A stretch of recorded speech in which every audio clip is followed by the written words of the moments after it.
وعليكم السلام ورحمة الله تعالى وبركاته. ها انت الحبيب نعطيك ثلاثه الاسئله دينيه ان شاء الله، الا جاوبتي عليهم ثلاثه غتاخذ ان شاء الله مصحف ان شاء الله. مرحبا على الراس والعين. على بركه الله. واحد الدعاء ديال اللهم اني اعوذ بك من والخبائث، هذا الدعاء ديالاش؟ هذا ديال ملي كتبغي تدخل للطواليط كتقولوا. عليك. السؤال واحد. السؤال الثاني، ما المقصود بيوم الفرقان في القرآن الكريم؟ يوم العظيم، زعما يوم البعث. جاوب خطأ، وغزوة بدر.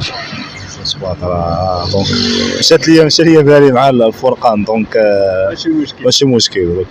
خويا اش غتقول للناس بمناسبة الشهر الفضيل؟ جميع الناس كنتمنى لهم انهم يدوزوا اوقات زوينه مع وليداتهم مع احبابهم، وكنتمنى لجميع المغاربه رمضان مبارك على الجميع، وتكون صحه جيده والله يسر على كل واحد في هذا النهار. يا رب. انا الحبيب شكرا بزاف. الله يكرمك، الله يحفظك يا رب.